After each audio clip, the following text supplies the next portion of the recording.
ព្រីខ្លាឬច្រាប្រៃសំដៅដល់វិញ្ញាណដែលបំភាន់និងធ្វើឲ្យកើតមានការភ័យខ្លាចដែលស្ថិតនៅក្នុងព្រៃឬវិញ្ញាណដែលស្ថិតនៅក្នុងសត្វខ្លា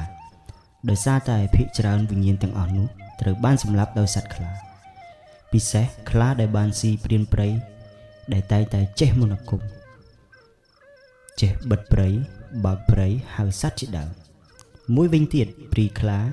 ក៏ជាវិញ្ញាណដែលត្រូវបានសម្លាប់ដោយសត្វខ្លាឬខ្លាដែលធ្លាប់ជ្រកកោតជាមួយតបក់ព្រៃឬអ្នករៀនមន្តអាគមអូមអាមក្រោយពេលអាយុកាលកាន់តែចាស់ទៅក៏រុញច្រានខ្លានោះឲ្យក្លាយទៅជាខ្លាសច្ចាំងឬក៏ព្រីខ្លាគេអាចសម្គាល់ថាខ្លានោះគឺជាព្រីខ្លាដែលមានវិញ្ញាណកាន់ដោយសារតែគេឃើញមានស្រមោលខ្មៅជិះពីលើខ្នងហើយមានបញ្ចេញពន្លឺនៅត្រង់ថ្ងាសរបស់វានាពេលរាត្រីនិងដើរប្រមាញ់មនុស្សសត្វដើម្បីស៊ីជាអាហារដោយប្រើឧបាយកផ្សេងញាណរបស់ព្រីខ្លានេះគឺខ្លាំងណាស់ដោយសារតែវារមែងតែដឹងមុនរាល់រឿងហេតុដែលបំរុងនឹងមកយាយីជីវិតរបស់វាដើម្បីរត់គេចការពារខ្លួនពិសេសត្រង់កន្ទុយដែលត្រូវបានចាស់ព្រានប្រដូចជាមួយនឹងគ្រូហោរាទុះទាយដល់ពូកែព្រីខ្លានេះទៀតសោតក៏អាចប្រែក្រឡាខ្លួនជាមនុស្សមានគ្រប់សន្តានដូចជាចាស់ក្មេងប្រុសស្រីលាក់ជួនកាលវាក្រឡាខ្លួនទៅជាសាច់ញាតិរបស់យើងអ្នកឃើញឬជួបវាក៏មានដែរដូច្នេះហើយទើបចាស់តែងតែព្រានប្រដៅឲ្យយើងបិទភ្នែកនិងបិទត្រចៀកព្រោះជាទម្លាប់ព្រីខ្លានេះនឹងប្រែក្រឡាខ្លួនទៅជាម្ដាយឪពុកប្រពន្ធបងប្អូនកូនជាដើមដោយស្រែកដង្ហើយហៅយំឬក៏បក់ដៃហៅឲ្យជួយជាដើមបើសិនបើអ្នកចាញ់ការលបួងលួងលោមរបស់វានឹងដើរចូលទៅចិត្តវានឹងប្រែក្លាយទៅជារូបដើមហក់មកសង្កត់អ្នកខំហែកស៊ីជាក់ជាមិនខានចំណែកឯមួយវិញទៀតបើសិនបើព្រីខ្លានោះវាស៊ីចំមនុស្សស្រីវានឹងហែកយកស្បែកមនុស្សនោះមកស្លៀកធ្វើដូចជាក្រមុំដោយប្រើមុនស្នេហ៍បន្ទន់ចិត្តរាយសម្រស់ដើម្បីតាក់ទាញអ្នកថ្មើរព្រៃអ្នកដែលដើរព្រៃដែលរួមមានអ្នកកាប់អុសអ្នករកឃ្មុំដែលដើរព្រៃពេលយប់ប្រលប់មករួមរយៈមេត្រីរួចហើយក៏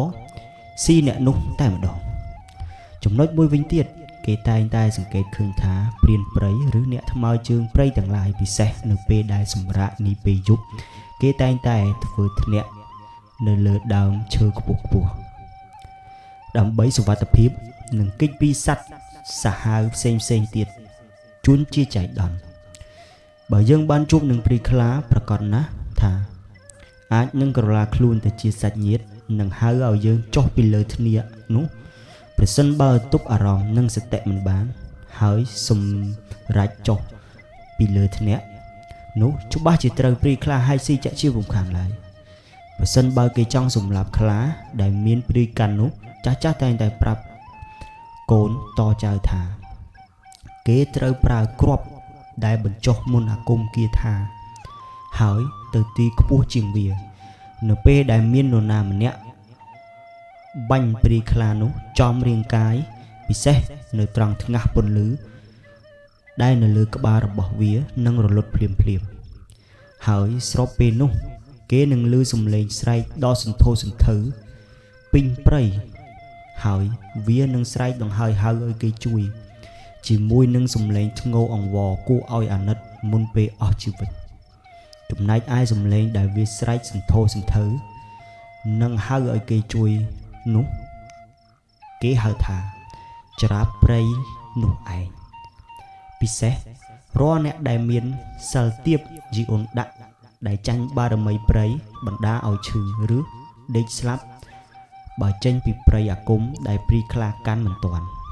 គេហៅជននោះថាចាញ់ច្រាបមកដល់សប្តាហ៍ថ្ងៃនេះតែម្ដង